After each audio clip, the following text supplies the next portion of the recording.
Mufaro wangu zvakare kusangana nemi vadiwa vatariri vedu nevatereri vedu pachirongwa chedu NHAI Pastor. Ichi chirongwa chatinokukumbirai kuti mutume mibvunzo yose yainokunetsai, zvikuru sei inobva muBhaibheri yamusinganzwisisi, inokutemesai musoro, ende mukaituma kwatiri, isu tinozama kuipindura tichishandisa shoko raMwari rinova our textbook. Nhasi ndine mubvunzo wandagamuchira wandinoda kuti tizame kupindura. Mubvunzo uyu uri best pana Matthew chapter 6 pavhesi ya 33.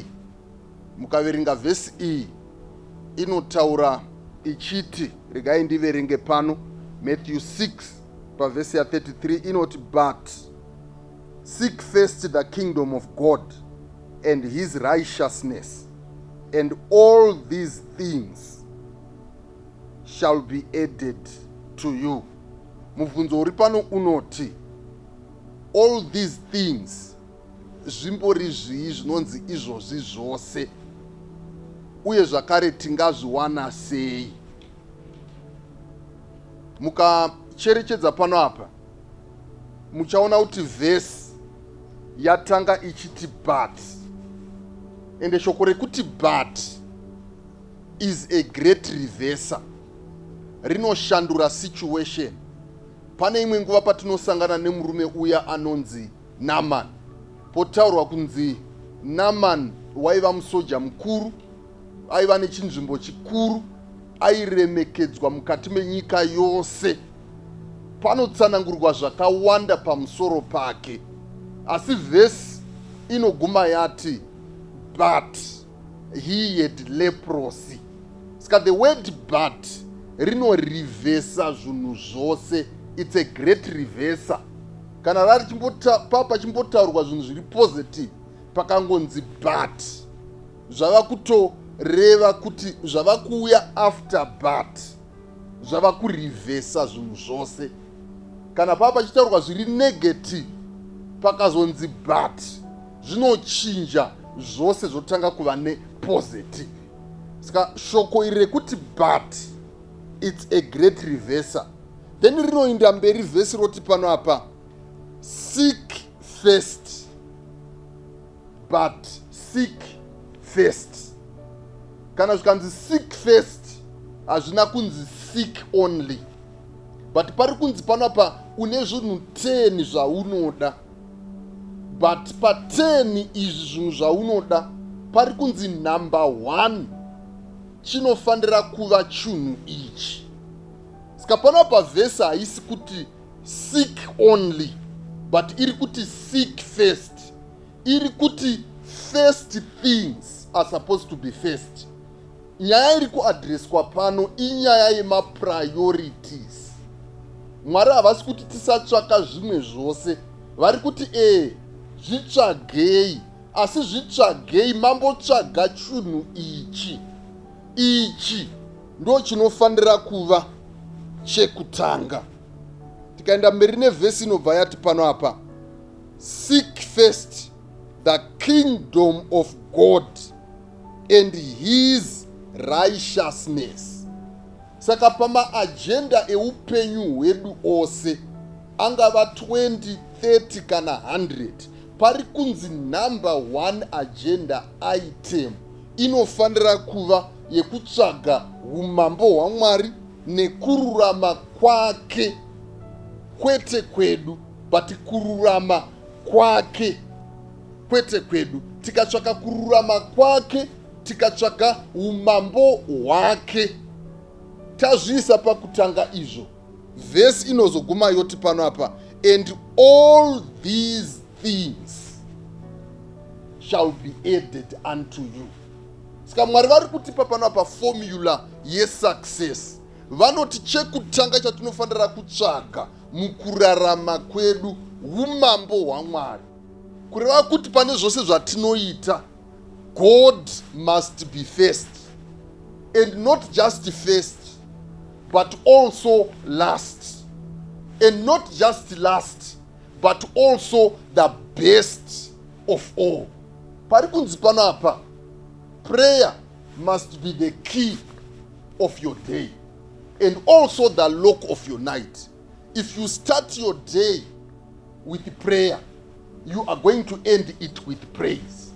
Saka Jesu anofanira kuva chaunotanga kufunga paunomuka, oziva zvakare waunopedzisira kufunga pokupedzisira usati wainda kunorara. Ndozviri kutaurwa nevhesi. Kobva panzi pano apa, and all these things will be added unto you. Saka kana tichiverenga bhaibheri, hatifaniri kungotora kana kudzipura vhesi rimwe risingazi mucontext. Tinofanira kurisa mucontext maro, totarira kuti mavhesi ari pamusoro anombotaura nenyaya yei, pari kumbonzi izvozvi zvose ndezvipi chaizvo chaizvo zviri kurehwa. Saka panapa mukadzokera pavhesi ya 31 muchaona kuti shoko raMwari rinoti, therefore do not worry saying, what shall we eat, or what shall we drink, or what shall we wear.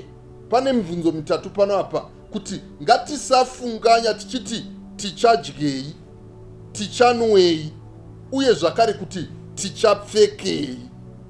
Mukaenda pavhesi 32a inobva yati, for after all these things the Gentiles seek.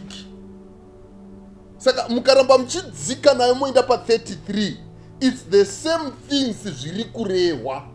Nekuti panapa panzi for after all these things, nemhaka yekuti pari kunzi panapa mahedhen anotsvaga izvozvi zvose. Saka pa 33 panozonzi and all these things shall be added unto you. Zviri kurehwa ndezvekudya, ndezvekupfeka, ndezvekumwa. These are basic necessities, zvinhu zvaunoda iwe neni zuva rimwe nerimwe.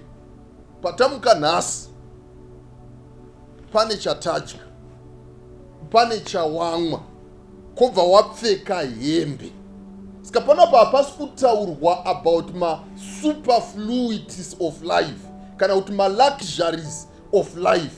Pari kutaurwa about basic needs, zvaunoda kuti utorarama each and every day. Mukaenda paMaslow's hierarchy of needs, ari pabase kana kuti pokutanga anonzi ma-basic needs, zvaunotoda kuti urarame each and every day.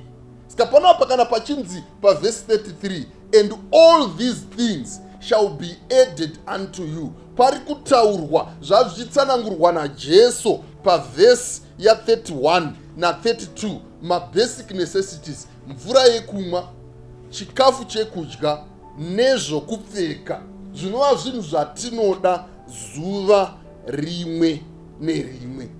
Saka vazhinji vedu wiwari kuti tichadyei, tichafukei, tichaita sei mune ramangwana. Jesu ari kuti pano apa, do not worry about those things, but worry about me. And if you worry about me, nekutsvaga umambo hwangu, nekutsvaga kururama kwangu, izvozvi zvose zvinoita kuti mufunganye, ini ndichawana nzira yekuti ndikuprovhaidhei nazvo. Saka panapa chandoda kuti tibate ndechekuti, nekuti vhesi iri kune vazhinji vanoita zvokurirepa, vanoritora out of context, vobva variverenga, vobva vatoti and all these things, vachitaura zvema-gold claim, vachitaura pamwe zvema-latest cars, zvema-latest phones nezvimwe zvakadero. Mucontext yevhesi iri pari kutaurwa about what you need on a daily basis. What shall you eat? What shall you drink? And what shall you wear? Text without context is pretext. Ndomwe mutemo unopuwa kune vanodzidza bhaibheri, kureva kuti kana vhesi ukaritora risingazi mucontext, unenge wava kukumira vhesi pachinhambo chokuti vhesi rizvikumire iro pachezvaro. Paimbova nomumwe murume aifunga kuti zuva rimwe nerimwe Mwari une shoko naye, saka aingovhura bhaibheri rake randomly obva ati vhesi yandinotanga kuona, vhesi iyoyo ndo ine shoko rinondibata. Saka rimwe zuva akavhura, kobva asikaruka asangana naMatthew 27 pavhesi ya5, kobva yati kwaari, Judhasi akatora gavi akaenda kunozvisungirira. Akati, iyi yakaoma, handingaiiti, regai ndizame kuvhura imwe. Kobva avhura zvakare bhaibheri rake, kobva aenda pana Luke 10 pavhesi ya37, kobva yati kwaari, go and do likewise, inda unoita saizvozvo.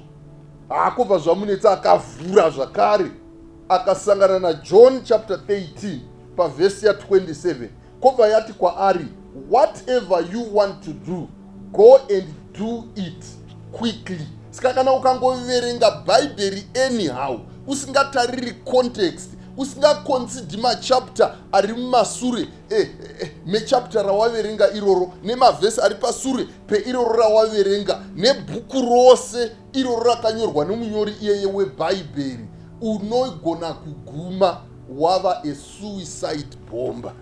Saka zvakakosha kuverenga bhaibheri within its context. Mwari wedu akukomborerei. Tongoramba tikukumbirai kuti musubscribe pamachannels edu, angava paFacebook kana paYouTube, nekulaika mapeji edu nekushare nevamwe. Mwari wave nemi, Mwari vakukomborerei. Amen.